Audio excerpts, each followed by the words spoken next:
नमस्कार, आप सभी का स्वागत है। मेरा नाम आनंद है। लोकसभा का चुनाव जैसे जैसे नजदीक आ रहा है, सभी राजनीतिक पार्टियां तैयारियों में लग चुकी हैं। लेकिन आज हम जिन लोगों से बातचीत करेंगे वो पत्रकार हैं।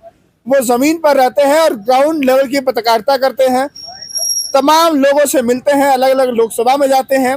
क्या वो सोच रहे हैं, वो क्या देख रहे हैं, किस बार यूपी क्या चाहता है, यूपी की 80 लोकसभा की सीटें जनता का क्या मिजाज है, क्योंकि इनसे बेहतर कोई नहीं समझेगा।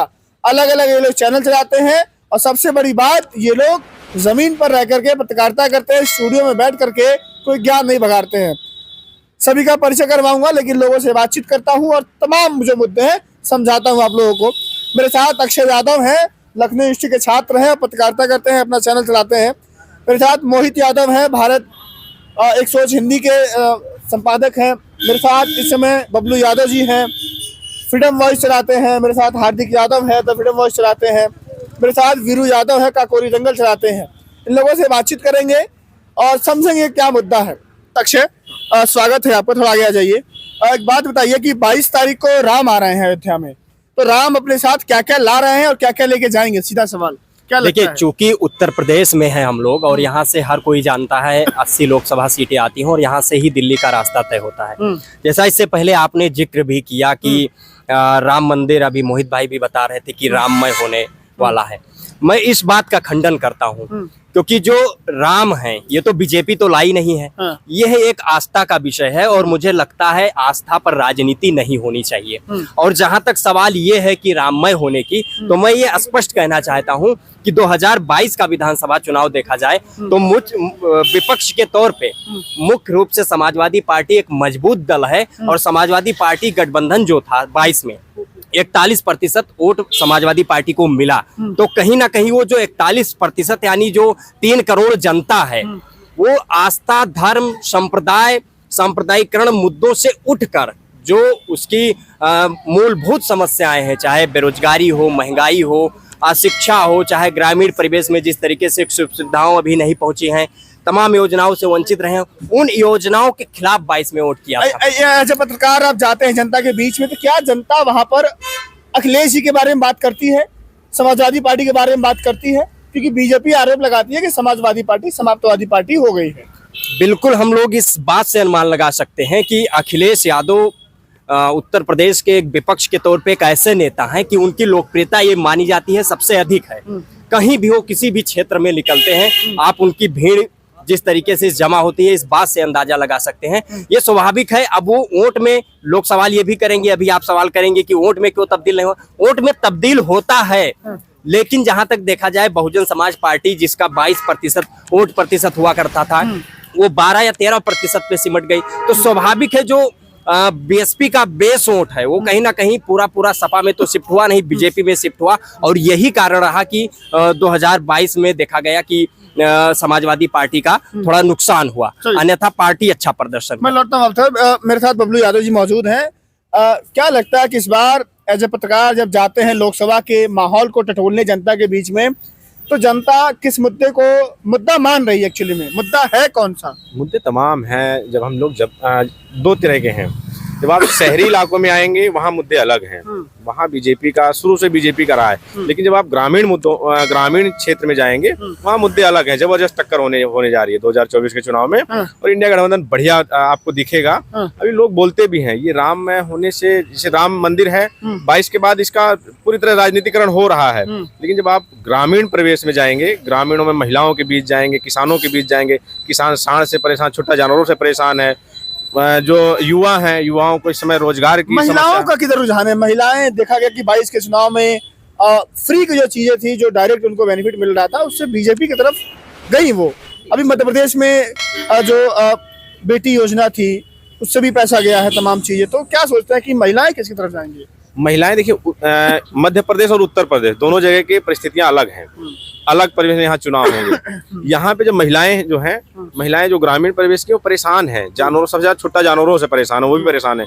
उनके लोग अगर वो घर पे बाहर हैं उनके लोग तो उनको रखवाली करने जाना पड़ता है। महिलाओं के बहुत सारे मुद्दे हैं जिन पे महिलाएं, और आप एज ए पत्रकार जब आप जाते होंगे आपको भी ग्रामीण महिलाओं के बीच में तो महिलाओं पे आपको सुनने को मिलता होगा, भैया हम वोट तो बड़ा देते हैं, वोट देते हैं लेकिन वोट पता नहीं कहाँ चला जाता है। ईवीएम पे सवाल है, ये है ना, जनता के बीच में ये मुद्दे भी जनता हैं। कहती है ईवीएम पे सवाल है, खासकर महिलाओं में ये, हाँ बिल्कुल कह रही है। तो आप जाते होंगे आपको भी ऐसा होता होगा ना, ऐसे सवाल कि भैया हम वोट देते हैं। और 2022 का चुनाव जब भी गया है तो ऐसा नहीं है कि जो 41% भाई साहब भी कह रहे थे अक्षय कि वोट मिला है।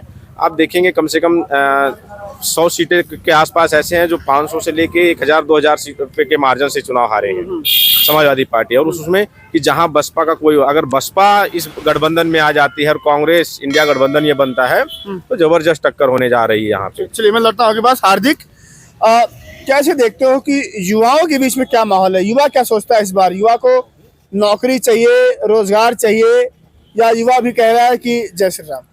नहीं, युवाओं की अगर बात करें तो जैसे पीडीए नारा अखिलेश यादव लेकर चले हैं, जो जागरूक है, पिछड़ा दलित अल्पसंख्यक की बात कर रहे हैं। और अगर सवर्ण की बात करा जाए, अगड़े की बात करा जाए तो अगड़ों में तो भैया जय श्री राम चल रहा है। और जो बेरोजगार हैं, जैसे ऐसा नहीं है ना कि सबकी आर्थिक स्थिति ठीक है। लेकिन एक बात बताइए, आपने कहा कि अगड़ों में जय श्री राम चल रहा है, अगड़ों की आबादी देखी जाए तो यूपी में ज्यादा नहीं है, जो पिछड़े हैं वही आबादी ज्यादा है। राम मंदिर के आंदोलन में तमाम जो कुर्बानियां दी हैं, लड़े हैं, पिछड़े ही जो थे, जस्ट में नाम आता है वो भी नहीं। युवाओं की बात कर रहे तो अगड़ों में तो युवा है ना, युवाओं में चल रहा है। जैसे 22 जनवरी को राम मंदिर का उद्घाटन होगा, उसके बाद फिर चुनाव की आचार संहिता लगेगा, शायद होली के बाद चुनाव हो जाए, तो धीरे धीरे माहौल बदलेगा। और सिलेंडर महंगा है, तमाम चीज महंगा है। युवा जो 20-22 साल के हो गए, देखते हैं इस बार बदलाव जैसा कह रहा हूँ ना, 20-22 साल के जो युवा हो गए हैं, जिनके ऊपर जिम्मेदारी है, जिनके घर पे कोई सरकारी नौकरी नहीं है और जिनको लगता है ना कि खर्चा चलाना मुश्किल हो गया, जिम्मेदारी आ रही है, तो उन लोगों को कहीं ना कहीं सत्ता परिवर्तन चाह रहे हैं। और हमेशा देखा जाए 10 साल सत्ता आए भाजपा का हो गया, सत्ता के विरोध हरदम रहता है। तो ग्राउंड पर हम लोग को ऐसा देखने को मिलता है कि सत्ता का विरोध देखने को मिलता है, चाहे जिस समाज का रहा हो। चलिए, मेरे साथ सुमित यादव हैं जो द सुनामी चलाते हैं और इनसे बातचीत करेंगे और समझेंगे मुद्दे को। लगातार इस समय यूपी की राजनीति में बीजेपी से ज्यादा समाजवादी पार्टी और बसपा चर्चाओं में है। अखिलेश यादव, मायावती, दोनों के बीच में कुछ सवाल पैदा हो रहे हैं। कोई कहता है कि गठबंधन में आएंगे तो उन पर सवालिया निशान खड़े होंगे। अखिलेश जी कहते हैं क्या भरोसा है उनका, चली जाएं। मायावती कहती है कि आप खुद एक बार देखिए। लगता है कि बसपा सपा एक बार फिर जैसे 19 में साथ आए थे, अलायंस में साथ आएंगे, आने चाहिए। लगता है, क्या सोचते हैं? देखिए, इस बार का जो चुनाव होने जा रहा है वो बायपोलर चुनाव होगा, ये सभी लोग समझ रहे हैं। ये चीज मायावती जी भी समझ रही हैं, ये चीज अखिलेश जी भी समझ रहे हैं और इस प्रदेश की जनता भी समझ रही है। तो ये बात तय है कि जो अकेले चुनाव इस उत्तर प्रदेश में लड़ेगा वो पार्टी खत्म हो जाएगी। बसपा अपना 10% वोट पिछले विधानसभा चुनाव में खो चुकी है। दिल्ली की जो बैठक हुई उसके बाद ये चर्चा हुई कि अखिलेश जी और रामगोपाल जी ने पहली शर्त अपनी ये रखी है कि बसपा से गठबंधन नहीं होना चाहिए, बसपा इस गठबंधन का हिस्सा नहीं बनना चाहिए। तो नुकसान नहीं होगा? हालांकि मैं अपनी बात पूरी कह दूं, हालांकि इस बात की कोई ऑफिशियल तौर से अखिलेश जी या रामगोपाल जी के मुंह से हम लोगों ने, समाजवादी पार्टी के ऑफिशियल हैंडल से हम लोगों ने नहीं सुना। ये चर्चा उस दौरान हुई, उसके बाद से मायावती क्यों मना कर रहे हैं लोग? क्यों मना कर रहे हैं लोग? क्या लगता है मना करने का कारण है? वो पिछले जो बीता अनुभव रहा 2019 के चुनाव का, वो काफी खासा खराब रहा। मायावती जी 0 से 10 पे आई, अखिलेश जी 5 के 5 पे रह गए। हालांकि अगर वोट परसेंट देखें तो मायावती जी के जो 2014 का वोट परसेंट था और जो 2019 का वोट परसेंट था उसमें कुछ खासा अंतर नहीं था, उतना ही सपा का वोट ट्रांसफर हुआ था बसपा को। नहीं, मैं वही बात आपको समझा रहा हूँ। मायावती जी का जो जितना वोट परसेंट 2014 में था, उस लगभग उतना ही वोट परसेंट 2019 में भी था। कुछ खासा बढ़ोतरी बसपा में भी नहीं हुई थी। हालांकि सीट ऊपर नीचे हो गई। कई बार ऐसा होता है कि वोट और जगह से मिलते हैं, जैसे कि हम लोगों ने पिछले बीते चुनाव में भी देखा कि 10 लाख ज्यादा वोट कांग्रेस पाई, लेकिन उसके बाद भी भाजपा ने 3 राज्यों में सरकार बनाई। तो कई बार ऐसा हो जाता है। बीता अनुभव खराब रहा। मायावती जी ने जो बातें बोल के गठबंधन तोड़ा कि हमारा फायदा नहीं हुआ, अखिलेश जी का रवैया ठीक नहीं है, जिस तरीके से मायावती जी ने कहा, वो बातें गलत थी। गठबंधन तोड़ने का कारण गलत था, जिसकी वजह से अखिलेश जी खासा नाराज। मायावती जी नुकसान या लाभ अगर बसपा साथ आती है तो इंडिया अलायंस में यूपी में? देखिए, सभी लोग ये चाहते हैं, क्यों, और कांग्रेस भी ये चाहती है। और ये एक बहुत बड़ा वोट बैंक है मायावती जी का। 12% ही सही, लेकिन वो बहुत बड़ा वोट बैंक है, 12% वोट बैंक। नुकसान करेंगी मायावती अगर अकेले चुनाव लड़ती हैं।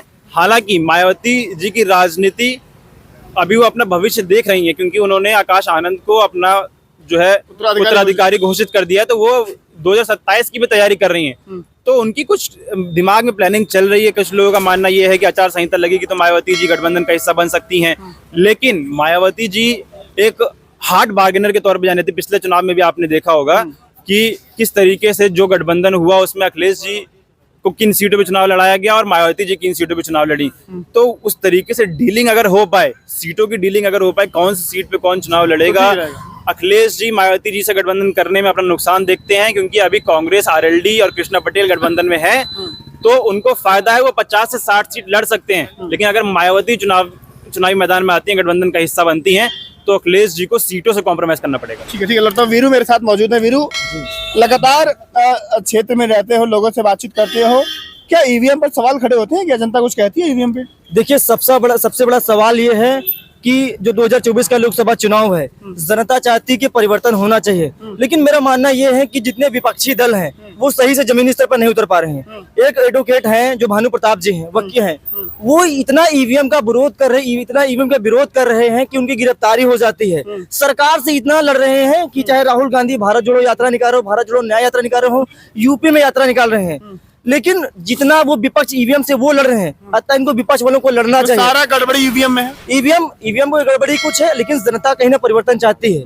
लोग कहते हैं कि लोग राशन मिला 5 किलो, महंगाई है, बेरोजगारी है, ये तमाम सारे सवाल हैं। क्योंकि मैं भी ज्यादातर मैं गांव में कम, मतलब लखनऊ में कम, गांव में रिपोर्टिंग करता हूँ। गांव में जाकर हर एक इंसान, हर एक वर्ग बदलाव चाहता है कि बदलाव होना चाहिए। सोचो कि जो 50 साल की, 40 साल की जो महिला होती है, वो लगातार ये बात कहती है कि हमारे बच्चों को रोजगार, हमारे बच्चों को छीना जा रहा है, बच्चों को रोजगार नहीं मिल पा रहा। तो कहीं ना कहीं बदलाव होना चाहिए। लेकिन दूसरा सवाल ये है कि ईवीएम को लेकर भी लगातार सवाल उठ रहा है। ठीक है लड़ता हूँ मैं।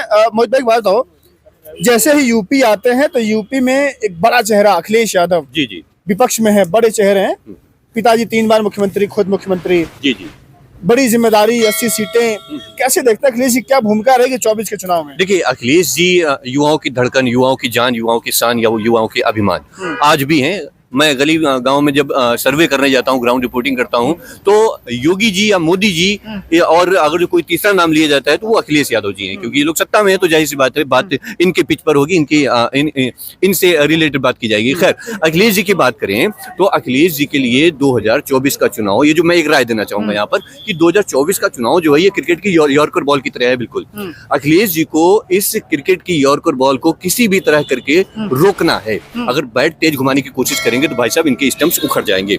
असली लड़ाई जो है अखिलेश यादव जी, छक्का लग गया तो, अगर मिडल हो गया सही तो छक्का लग गया तो? लगता है सर, आप बताइए मेरे को, आपको लगता है छक्का लगेगा? जो पीडीए, हाँ, क्योंकि अखिलेश जी यॉर्कर पर छक्के लगते हैं, देखे गए हैं। जो पीडीए का फॉर्मूला लाया है उन्होंने, तो चर्चाएं है कि पीडीए जो है वो यॉर्कर को रोकने के लिए ही है और यॉर्कर में छक्का मारने के लिए ही पीडीए लाया गया है। देखिए, पीडीए को हम समझते हैं, आप समझ रहे हो, और हर वो व्यक्ति समझ रहा है जहां तक पीडीए की बात पहुंच रही है। लेकिन अभी आप गांव जाइए, लोग पीडीए को जानना चाहते हैं है क्या। मैंने लोगों से पूछा ये पीडीए क्या है, तो लोग आइडिया लगा रहे हैं कि ये कमजोरी है ना, मतलब समाजवादी पार्टी को इस पीडीए पे बातचीत करनी चाहिए लोग। देखिए, दिखावे पे काम नहीं चलेगा। साइकिल यात्रा निकाली जा रही है, ठीक है, वो दौर दूसरा था, ये दौर दूसरा है। अभी आपको काम करना है जमीन पर। पीडीए क्या है, गाँव तक लोगों को पहुंचाइए, लोगों को उसकी बात बताइए, वो क्या चीज है। लोग आइडिया लगाते हैं। मैंने पूछा एक बंदे से कि पीडीए है क्या, गांव के बंदे से, तो वो कह रहे ये एटीएम जैसा कुछ लग रहा है, ये एटीएम मशीन हो सकती है। अगले से मैंने पूछा कि ये पीडीए क्या है, तो बता रहा है मेरे को तो नहीं पता ये क्या है, लेकिन मुझे लग रहा है कोई जानवर है, तो बताओ ना भाई साहब ये क्या है। तो पीडीए को अभी गांव तक पहुंचाना बहुत जरूरी है समाजवादी पार्टी के लिए, अगर जो 2024 के चुनाव में कुछ अच्छा करना चाह रहे हैं। और अखिलेश जी को सही मायने में 2027 की लड़ाई लड़नी है। अगर जो मजबूती प्रदान कराना है, अगर अपने आप को साबित करना है कि यूपी में कुछ है, कोई है, तो 2027 की तैयारी 2024 के शॉट से शुरू कर दे। 2027 में कुछ बड़ा कर सकते हैं। हाँ, रही बात हीरो बनने की, तो अखिलेश यादव से बेस्ट इस यूपी में युवाओं के लिए कोई और ऑप्शन के तौर पर नहीं है सर। चलिए लौटता हूं, आखिरी सवाल होगा आपसे। बीएसपी के साथ अलायंस की लगातार चर्चाएं हैं, लगता है आपको कि इंडिया अलायंस में बीएसपी का आना चाहिए? बिल्कुल आना चाहिए, बिल्कुल आना चाहिए, और उसी का फायदा होगा। आप देखेंगे बीजेपी जो चुनाव जीत रही, बीजेपी नहीं जीत रही है। चुनाव जो जिताने, बीजेपी का अपना कोर वोट की क्या है, कोर वोट बीजेपी के पास अपना जो है वो चुनाव जीतने लायक नहीं है। उसका जो चुनाव जिताने का जो निर्णायक भूमिका रहती है वो अनुप्रिया पटेल की रहती है यूपी में। वो संजय निषाद की रहती है। ये इन लोगों के वोटों से वो जीतती है। और कहीं ना कहीं जो ये इस समय 10 साल से सत्ता में है, 5 साल से इनके साथ 7 साल से संजय निषाद हैं, उनका देखो, उनका एक आरक्षण का मुद्दा था, उनके समाज को नहीं मिला, तो उस समाज में भी जो निषाद समाज है, बिन मल्लाह समाज है, उसके अंदर भी नाराजगी है, सत्ता का विरोध होता है। और कहीं ना कहीं संजय निषाद से भी नाराजगी है। वोट कटेगा तो नुकसान किसका होगा? कह रहे राम लहर आई है, सब मुद्दे गायब हो जाएंगे। ऐसा नहीं है। निषाद है, उसके लिए संजय निषाद जब तक भाजपा के साथ हैं तब तक उसको राम लहर दिखेगी। आज कुर्मी पटेल जितने हैं, ये जब तक अनुप्रिया पटेल उनके साथ है, बीजेपी के साथ है, तब तक राम लहर है, नहीं तो राम लहर गायब, खत्म। यहाँ पे वोट जातियों पे है, अपने नेता के नाम पे वोट है। और आप देखेंगे जो बीजेपी 2024 का चुनाव, संजय निषाद या अनुप्रिया पटेल में से एक लोग समाजवादी पार्टी के साथ होते तो बहुमत से सरकार बनती। अखिलेश यादव ने जो गठबंधन किए थे छोटे छोटे, उसका खूब लाभ उनको मिला। राजभर पश्चिम में, पूर्व में जहां उनका जनाधार है, वहां आप देखेंगे एक तरफा सीटें जीते। पश्चिम में जहां जयंत चौधरी का था, उन सब सीटों पे वहां जीते हैं। कहाँ मात खाए? जो बीच वाले, जहां इनके साथ कोई गठबंधन का साथ ही नहीं था। यादव मुस्लिम वोट के बाद बड़ी संख्या में इनके साथ वोट नहीं था। तो यही पीडीए का नारा काम आएगा अखिलेश जी को? हाँ, बिल्कुल आएगा, बिल्कुल आएगा। पीडीए का नारा अब तो लोगों तक पहुंच रहा है। अब चुनाव में आप जा रहे हैं, सभी पार्टियां चुनाव में जा रही हैं। कितनी जल्दी ये चुनावी मोड में आ जाती हैं पार्टियां? जो पहले बीजेपी ऑलरेडी है, वो ये जो राम मंदिर उद्घाटन है वो उसका चुनावी मोड ही है, वो चुनावी मोड में आ चुकी है। अब जो विपक्ष है उसको कितनी जल्दी वो आ जाती है, इसका लाभ होने जा रहा है। आपको मैंने कहा कि चुनाव जबरदस्त होगा। चुनाव को अगर मायावती आ जाती हैं तो बहुत बीजेपी के लिए आसान नहीं है यहाँ पे। और जो अखिलेश यादव कह रहे हैं कहीं 50 के ऊपर सीटें गठबंधन ले आए तो कोई बड़ी बात नहीं है। ठीक है। तमाम एक बात मैं बबलू भाई की बात में ऐड करना चाह रहा हूँ। जो आपने सवाल किया राम मंदिर का, कि राम की लहर नहीं है, जो जातीय समीकरण भाजपा के पास है, चाहे अनुप्रिया पटेल है, चाहे संजय निषाद हैं। राम की जो लहर है वो लोगों को मानसिक रूप से पैरालाइज करने की कोशिश की जा रही है। जो पिछले 3 चुनाव कांग्रेस हारी, उससे जो जनता है, जो वोटर्स हैं, वो मानसिक रूप से डिमोरलाइज हुआ। वो मानसिक रूप से डिमोरलाइज हुआ। उसको ये लगा कि अब जो है भाजपा का पलड़ा भारी हो गया है। हर जगह राम राम दिखने का मतलब हर जगह भगवा दिख रहा है। हर बैनर पे जहां राम की तस्वीर है, उस बैनर पे भगवा कलर छपा हुआ है। तो उस कलर से लोगों के इमेजिनेशन में, लोगों के दिमाग में भगवा छापा जा रहा है, भाजपा छापा जा रहा है। तो वो खाली लोगों के दिमाग में प्रेशर बनाया जा रहा है। उसका वो वोट में तब्दील होगा, वो वोट में तब्दील जातीय समीकरण से ही होगा। अगर पीडीए की बात अखिलेश जी कर रहे हैं, अगर उस पीडीए के जातीय समीकरण को साध लेते हैं तो चुनाव अखिलेश जी भी जीत सकते हैं। चलिए, तमाम साथी पत्रकारों से बातचीत हुई। साथी पत्रकारों ने बताया कि अलग अलग क्षेत्र में, ग्रामीण में अलग मुद्दे हैं, शहरों में अलग मुद्दे हैं, युवा अलग सोच रहा है। 22 तारीख को राम आएंगे अयोध्या में। अब देखते हैं कि जनता के तमाम जो मुद्दे हैं, गरीबी, महंगाई, बेरोजगारी और भी जो चीजें हैं, क्या राम आएंगे तो ये मुद्दे चले जाएंगे? क्या 22 के चुनाव में जिस तरह से समाजवादी पार्टी एक मजबूत चुनाव लड़ी, कुछ वोटों से हार गई, 24 में क्या लोकसभा के चुनाव में समाजवादी पार्टी यूपी में बड़ी भूमिका निभाती हुई दिखाई देगी? गठबंधन किसके साथ होगा? क्या मायावती जी भी साथ आएंगी? बहुत सारे सवाल थे, साथी पत्रकारों ने जवाब दिए। आप भी अपनी राय देना मत भूलिएगा। 24 का चुनाव आ चुका है, चुनावी विश्लेषण आपको दिखाएंगे, जनता से बात भी करवाएंगे। फिलहाल के लिए नमस्कार।